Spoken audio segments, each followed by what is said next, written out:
We're going to look at how you can arrange, organize, and basically not get lost in your track when you're working on it, and allow you to rearrange it, put different parts in different places without butchering it and making it a nightmare for yourself. Now, as I go through and build a track, I do some of these things. As you can see, there's kind of a color hierarchy already, and I've already done some bussing and things as well.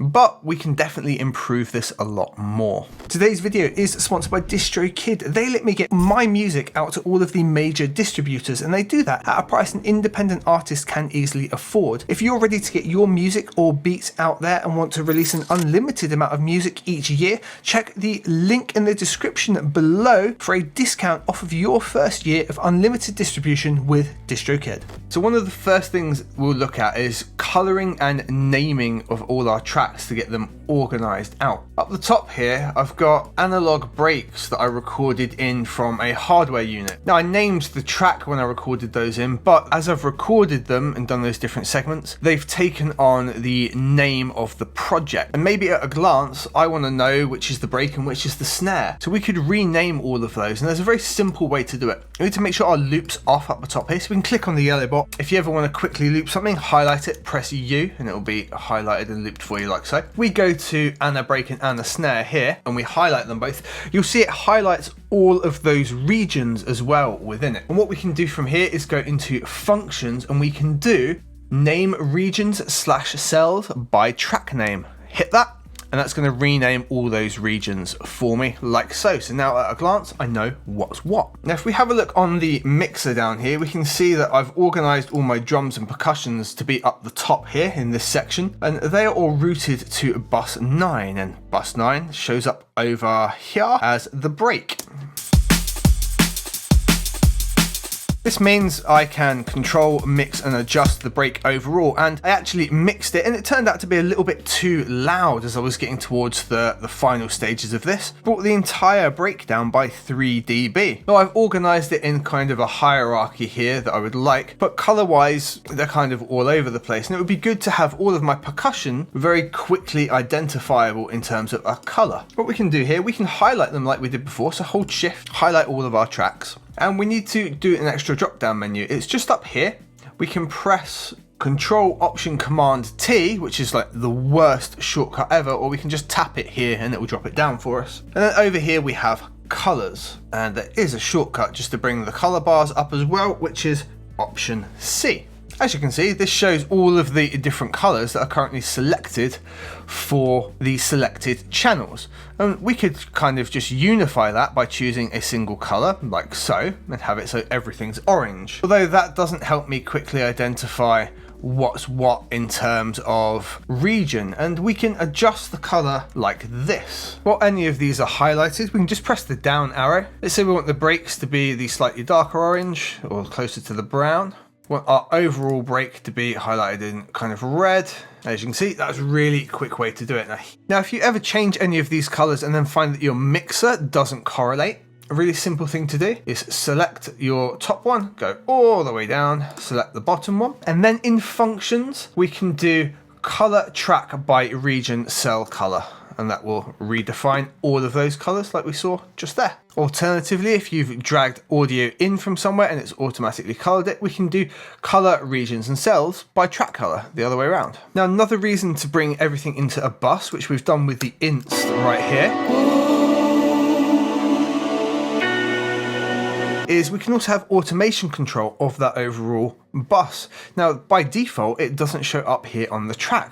For example, we've got all of these buses, but the only one visible to us here is inst right at the bottom here, which is all of the instrument layers pulled together. Now, I like to keep all my buses over here on the right hand side, but once it's in here, you can actually move it to whatever you want. And if you want it to be at the end of the instrument chains, for example, we can move it and it will correlate on your mixer track.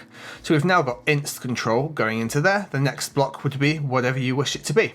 I prefer to have them all at the end. Now, if we zoom in here and make sure our automation's on by pressing A, we can see we've also automated this, or an effect on it anyway, meaning we can control effects on that entire bus as we go throughout the mix. And what this actually does is it takes the low end away here using Pro Q, because there are times when the drums and vocal aren't in and we want all of that low end in the instrumentation. but when everything drops and comes together, it doesn't fit so well, so we take it out of the way.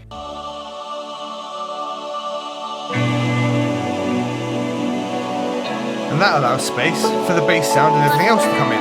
No matter what, I'll still be here for you. I could have done it more wrong.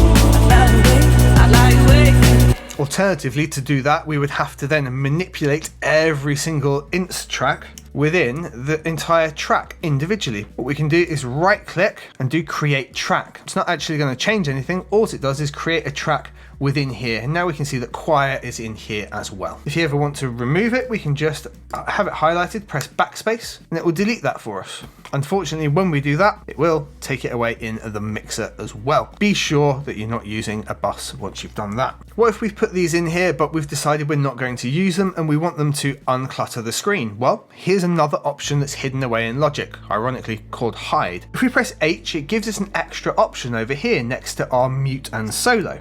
It's called H, which is hide. Very simply, we can choose any number of tracks that we don't want to have. As you can see, I actually had 2 in here that were already hidden, which was another vocal edit and some reverb reverse effect that I used to create these reverse sounds here and here. Now when we press H, it will hide those channels away for us. However, they will still play and they will still be, and if automation was on there, it would still automate as well. I can demonstrate that by pressing H, hiding away the instruments tab, but making sure we leave Pro Q open. Press hide, it's no longer there. And we can see the automation still happens, even though the track is hidden away. This can make things really easy in like a busy track like this, where anything that's maybe not being used or utilized all the time can then just be hidden away. And the very last one, what about if I wanted to change the arrangement of this track? I wanted to test out, I don't know, this part of the chorus in here, or I wanted to extend part of it and put a breakdown in here. Well, I'd have to kind of highlight everything and drag it and move it around and extend our track overall, you'd think. However, there is a tool built into Logic to make this far simpler and a lot less intrusive for you. If we use our drop down menu just up here, or we can do G to show the global tracks. Global arrangement. Now it's switched off in here at the moment for me, and if that's the case for you, the very simple thing to do is go over to track, down to global tracks, show arrangement tracks, and now we can see we have arrangement up here. You can use this little tool to extend it, and each time we press this, it's going to make a little block here and it will try its best to name it. So it's done intro here, and I can safely say that that's pretty much the entire intro. We can add a part to the arrangement now, and it says verse, but this is indeed a chorus, so we can switch to chorus. We can add another one, and we need to go through this entire process. Okay, so where it's a good visual marker of what's going on in the track, it's actually a lot more powerful than that, because it allows us to rearrange without completely destroying the track. For example, let's say I wanted to put the chorus here after the bridge and have it duplicated. Well, I can highlight this part that says chorus, hold Option, drag it along, and drop it in there, and we've now got an exact copy of that chorus right in there. No matter what, I'll still be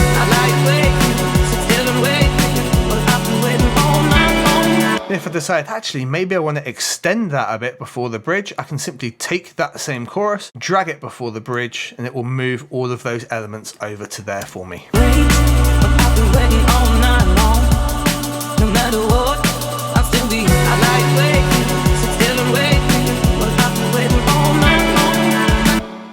So I really hope that's been helpful for you and given you some ways that you can better rearrange and organize your tracks in Logic Pro. If it was helpful for you, please bash a like on the video. It will help me out massively in knowing what to do for you guys. And if you want to subscribe to the channel, there are hundreds more Logic videos and entire track creations on here. I look forward to seeing you guys in future videos. Take care.